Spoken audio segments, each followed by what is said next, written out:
So GLP-1s work. You might have just started taking them, but there's something about them that is just not getting covered enough out there. And that's the effect that they can have on your muscle mass. Yes, that total number on the scale is definitely going to go down, but if you're not incorporating strength training or any kind of resistance training, even if it's body weight, into your exercise routine, um, all that weight that you're losing according to the scale might not be weight you want to be losing. It's not all purely body fat. You could be losing weight in muscle, which we don't want to do. The reason for that is if you have less muscle, your metabolism is going to lower, and you're still gonna have that look that you are probably trying to get out of, which is maybe some flabby arms here, maybe not as toned or firm as you might want to be. If you don't have any muscle mass, even after you might be losing more total body fat in terms of pounds. If you're losing, comparatively percentage-wise, just as much muscle, yes, you will be in a smaller frame, but you're still going to have the flabbiness that you might be looking to move out of and move into more of a, like I said, firm and toned kind of body type. So why is this happening? So when you're taking GLP-1s, your appetite is significantly suppressed. That's how the drug is designed. It's doing its job. If you're not doing anything to maintain the muscle that you already have or even try to build more muscle, your body is just going to start pulling from calories, whether it's from fat or from muscle. And that's how you can start to see that you're, even if you don't have a good baseline of muscle, you're going to lose what little you have. And you might still kind of have like a deflated look, so to speak, in terms of your body composition. Which again, it's probably not what you're going for when you got on this drug in the first place. So even if your goal is not to be a bodybuilder, a powerlifter, or set any records as far as strength training, that's a big pushback and a big objection that we get from most of the women we work with, or when we were first starting to work with them, is, oh, I don't want to get big and bulky. I don't even care about being strong. I just want to lose weight and I want to be, I just want to be toned up. If you don't have any muscle, relatively speaking, you're not going to look toned even if you lose all the fat in the world. Like a lot of times when we do an InBody, for example, on a woman, it's not that she has like a significant amount of body fat in her body or that she weighs a lot at all. She just has no muscle. So she thinks, oh, I need to lose more body fat. Not at all. If you're on this medication, probably looking to do both. Just giving that as an example. So the benefit of even just maintaining your current muscle mass or even building a little bit is it's gonna make, like we've talked about in previous videos, it's gonna make the medication work even better. It's gonna probably get you to your goals even faster, save you a little bit of money, not have to be on the medication for as long. But it's also gonna help those results stick around. If you might get to your target weight number, and then once you get there, you might not look how you expected to. A big reason for that would be because you're losing muscle along the way. So building a little bit of muscle or just simply maintaining what you already have is going to help you reach that dream body and then ideal health that you're looking to do. Another way to look at it is, don't look at, if you work in resistance training or strength training, as you have to have these big strength goals in mind if you don't care about those.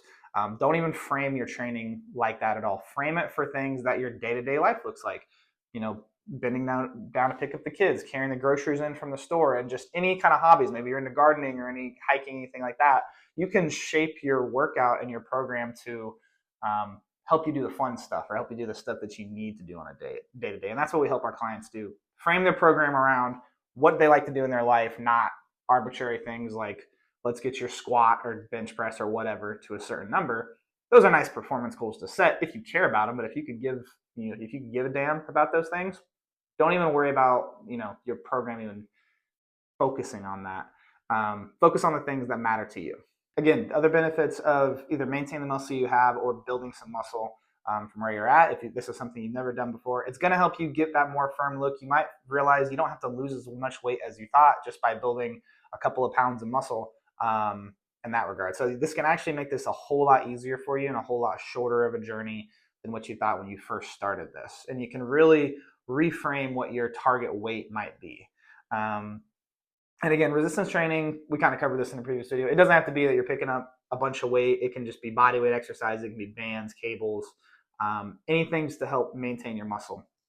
A big part of that as well is getting enough protein. So obviously with your appetite being suppressed, by the GLP-1, whichever one you may be on, it's going to be really tough to get in enough protein. This is a big struggle women have, anybody has, but while on these things, while on these GLP-1s, is getting enough protein and just getting enough calories in general, because your appetite is severely suppressed, to keep your calories down. But we still want to get enough protein, so again, we at least maintain the muscle you have, but ideally we're building some muscle as well.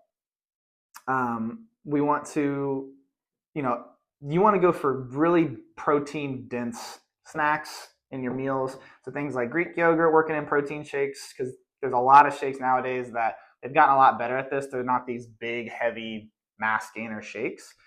They're like 150 calorie shakes, even less, and they're like 30 grams of protein, which is a fantastic ratio. It's pretty much purely protein, but it's still nice and light. So you're not feeling just overly full, which is kind of how you'll feel all the time, especially around eating while on these medications. So there's a lot of great options there. Same with Greek yogurt. There's like fat-free, zero sugar, all these things. So they're very, very light, not even 100 calories, and you're getting in like 15 grams of protein in a tiny thing of yogurt.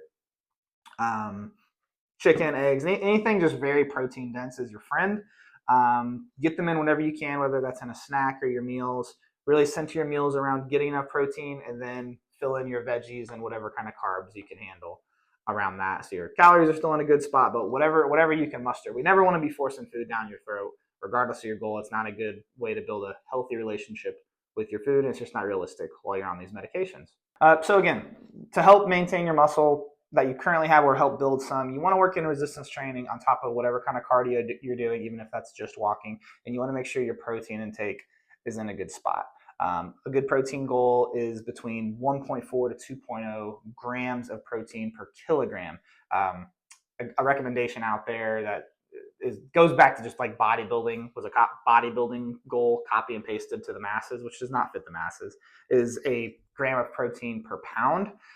Yeah, you're going to build a lot of muscle on that. That's not really realistic for anybody, even if their goal is to build muscle and they don't care about losing weight, especially if your goal is to lose weight, and especially if you're on a GLP-1 medication where your appetite is severely suppressed. That is just not realistic, and you're going to make yourself miserable, maybe even sick, just shoving a bunch of protein into you. So go for that, go for that range more so.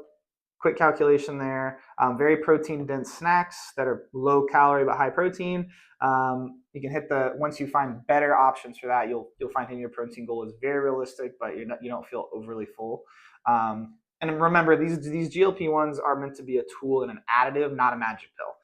These are recommendations we make to clients who aren't even on GLP-1s. They need to resistance train. They need to eat enough protein. They want to have a healthy body composition of not just focusing on losing weight overall. We want to burn fat, but also build muscle, and it's going to help you actually look the way you think you'll look at a certain weight, and maybe even at a higher weight, because you're building muscle and your body composition is just going to look a lot better, and you're actually going to be functional for the things that you need to do in a day-to-day and like to do in a day-to-day. Again, like carrying groceries, lugging the kids around. I've been known to pick them up, but also the fun stuff, like whatever sports you like to play or whatever adventures you like to go on. Building some muscle is a great tool to have in your tool belt to help you make all those things reality.